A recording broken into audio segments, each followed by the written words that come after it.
बिस्मिल्लाहिर्रहमानिर्रहीम। मेरे प्यारे दोस्तों, कैसे हैं आप? मैं हूं आपका होस्ट मोहम्मद आज़म समीर।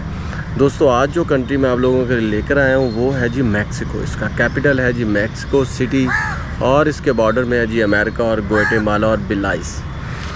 दोस्तों, जहां तक इसकी करेंसी की बात करें तो इनका एक पैसो जो है ना पाकिस्तान के 13.75 पैसे का तकरीबन ऑलमोस्ट।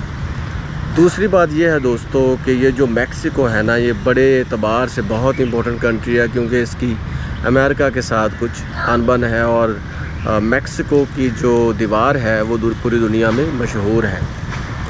अब हम बात करते हैं दोस्तों इसके वीज़ा की। देखें, मैक्सिको जो है ना दोस्तों, ये एक ऐसा कंट्री है जिसका वीज़ा लेना बहुत ही मुश्किल है अगर आप इसका वीज़ा पाकिस्तान से अप्लाई करना चाहते हैं। उसकी वजह यह है कि इसकी एम्बेसी पाकिस्तान में है ही नहीं, तो इसका वीज़ा अप्लाई करने के लिए हमें जाना पड़ता है जी इसके नेबरिंग कंट्री में। तो पाकिस्तान के नेबरिंग कंट्री में भी है जी ईरान, तो ईरान में इसकी एम्बेसी है। इसका वीज़ा अप्लाई करना इसलिए भी थोड़ा सा मुश्किल है क्योंकि इसके लिए अपॉइंटमेंट लेना पड़ती है। और अब आप ये ख़ुद तसव्वुर कर लें कि आपको किसी और कंट्री में जाना है इसका वीज़ा अप्लाई करने के लिए और वहाँ जाने से पहले लेनी है आपको इसकी अपॉइंटमेंट। तो इस एतबार से ये ज़रा थोड़ा सा टफ़ है वीज़ा, लेकिन ये नहीं कि इसका वीज़ा मिलता नहीं, पाकिस्तानी जाते हैं। अब हम बात करते हैं दोस्तों कि इसका वीज़ा कैसे लिया जा सकता है। पहली बात तो ये कि आपने ईरान में जाना है जिसकी एम्बेसी में इन प्रेजेंस आपने जाना होता है। उसके लिए आपको सबसे पहले अपॉइंटमेंट बुक करना पड़ती है। उसका जो लिंक है इस वीडियो के डिस्क्रिप्शन में आपको मैं दे दूँगा, ये ऊपर भी आपको नज़र आ रहा है। जब आप इसकी अपॉइंटमेंट ले लेंगे ना दोस्तों, तो मेरा ख़्याल है 1 महीने में या 3 हफ़्ते के अंदर अंदर आपको इसकी 3 हफ़्ते के अंदर अंदर आपको इसकी अपॉइंटमेंट मिल जाती है। अपॉइंटमेंट लेने के बाद आपने जी जाना होता है जी ईरान। तो दोस्तों, आसान लफ्ज़ों में ये है कि आपको इसकी अपॉइंटमेंट लेने के बाद, बल्कि उससे पहले आपको ईरान का वीज़ा भी लेना पड़ेगा जो कि आपको लाहौर से या इस्लामाबाद से मिल जाएगा। अब क्वेश्चन ये है कि इन तमाम चीज़ों का प्रोसेस तो हमें पता चल गया और अब ये पता चलना बाकी है कि हमें डॉक्यूमेंट्स कौन कौन से चाहिए। दोस्तों, ये जो मैक्सिको है ना, ये थोड़ा सा टफ़ है। इसके लिए आपको पूरे और मुकम्मल डॉक्यूमेंट्स चाहिए। आपका वैलिड पासपोर्ट जो 8 से 10 माह के लिए वैलिड होना चाहिए और उसमें ब्लैंक पेपर भी हों। दूसरी बात ये कि आपको इन्विटेशन लेटर वहाँ से ज़रूर चाहिए। बहुत से लोग हैं जो समझते हैं कि शायद इन्विटेशन लेटर्स के बगैर वीज़ा मिल जाता है। बाई चांस मिल जाता होगा, लेकिन आपको अगर वहाँ का इन्विटेशन लेटर मिला है ना, तो फिर आपका वीज़ा रिजेक्ट नहीं होगा।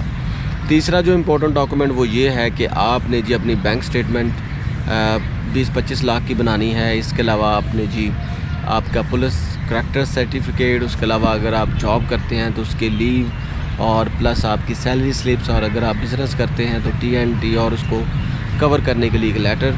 और इसके अलावा दोस्तों, अगर आपके पास इन्विटेशन लेटर नहीं है तो होटल बुकिंग, आपकी आइटनरी, आपका कवरिंग लेटर प्लस आपके FRC MRC।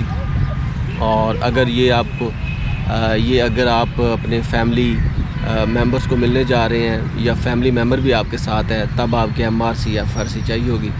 और अगर आप बैंक स्टेटमेंट किसी और की लगा रहे हैं तो, और आपका वो रिश्तेदार है, माँ है, बाप है, भाई है, तो फिर आपकी FRC प्लस आपका दोस्तों कंफर्म रिटर्न टिकट। ये तमाम डॉक्यूमेंट्स हैं। और अपॉइंटमेंट जो अब आप लेंगे उसका प्रिंट और एक छोटी सी चिट होती है उसका प्रिंट। इसके अलावा जो ईमेल आपको आई होगी उसका प्रिंट, और आपकी हेल्थ इंश्योरेंस भी करवा लें जैसे कि आप यूरोप जाने के लिए करवाते हैं। चूँकि ये अमेरिका का वीज़ा है, साउथ अमेरिका है, ग्वाटेमाला, ये अमेरिका के साथ कंट्री है, तो उसके लिए भी इम्पोर्टेंट है आपको ये तमाम डॉक्यूमेंट्स।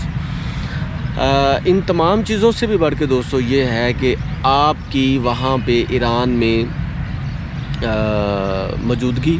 फॉर एग्ज़ाम्पल, अगर आप वहाँ पे जाते हैं तो आपको मिनिमम और मैक्सिमम ईरान में 15 दिन तक रहना चाहिए। हो सकता है कि आपका वीज़ा 15 दिन के लिए डिले हो जाए, हो सकता है 10 दिन के अंदर ही मिल जाए। वैसे इसका जो प्रोसेसिंग टाइम है वो 7 से 10 दिन है। अब होगा यूँ कि जब आप तमाम डॉक्यूमेंट्स को लेके वहाँ पे जाएंगे और वहाँ पे ईरान का बंदा ही आपका लेगा इंटरव्यू। उसको अगर लगेगा कि आप वाकई ट्रैवलर हैं, टूरिस्ट हैं और आपने और कंट्रीज़ भी घूमे हुए हैं, इसके लिए आपको आपकी जो टूरिज़म हिस्ट्री है ना, जो ट्रैवल हिस्ट्री है, उसके डॉक्यूमेंट भी साथ लगा दें कि आप कहाँ कहाँ गए थे और किस किस मुल्क का वीज़ा है, उसका एक प्रिंट निकाल लें। तो फिर वो उसको यकीन हो जाएगा कि भाई आप वाकई ट्रैवल करने वाले हैं और ट्रैवलिंग करना जानते हैं। आपको 30 डेज़ का वीज़ा या 60 डेज़ का वीज़ा मिलेगा, वो अपग्रेड भी हो सकता है। उसके लिए सिंगल एंट्री, डबल एंट्री और मल्टीपल चॉइसेस भी हैं। और अगर आप वहाँ पे किसी एग्ज़िबिशन के लिए जाना चाहते हैं तो उसका एडमिशन लेटर या उसकी जो इनविटेशन लेटर है वो बहुत ज़रूरी है। तो इन तमाम बातों से एक बात तो सामने आई है दोस्तों कि अगर आपके पास मैक्सिको का इनविटेशन लेटर है ना, तो फिर आपका वीज़ा, बल्कि इनविटेशन लेटर तो मेरा हाल दुनिया के किसी भी कंट्री का होगा तो आपका वीज़ा कभी रिजेक्ट होगा ही नहीं। तो वहाँ पे ईरान में रहें और फिर आपको स्टिकर वीज़ा लगा दिया जाएगा और फिर आप लेके उसको घर आ जाएंगे। और एक और बात याद रखें, कोई भी यूरोप का कंट्री है ना, वो 75 यूरो से लेकर 90 यूरो तक इसकी फ़ीस है, ठीक है। और ये जो एक्वाडोर हो गया, इसके अलावा चिली हो गया, चिली का तो वैसे ऑनलाइन वीज़ा है। तो ये जो स्टिकर वीज़ा है ना, ये मिनिमम और मैक्सिमम आपको $50 से स्टार्ट होकर $100 तक इसकी फ़ीस होती है, इससे ज़्यादा नहीं होगी। लेकिन अगर आप मल्टीपल एंट्री पे जाएंगे तो फिर डेफिनेटली आपको ज़्यादा पे करना पड़ेगा। तो इस चीज़ को ज़रूर मद्देनज़र रखिएगा। तो बाकी as far as me is concern, मैं कोई वीज़ा एजेंट नहीं हूँ, वो इन्फॉर्मेशन लेकर आता हूँ जो ट्रू इन्फॉर्मेशन है। और ना ही मैं कोई लॉयर हूँ, वो को इंसिस्ट करता हूँ कि आप भी वहाँ पे जाएं। Every decision should be taken by yourself. आपने ख़ुद ही डिसीजन लेने हैं और जाने से पहले अपनी मालूमात को दुरुस्त कर लें और ख़ुद भी सर्च करें। तो दोस्तों, ये तो थी आज की वीडियो। मिलेंगे next video next visa index के साथ और आपको बताएंगे कौन कौन से डॉक्यूमेंट्स चाहिए। जमे रहिए, चैनल को सब्सक्राइब करना मत भूलिए। अल्लाह हाफिज़।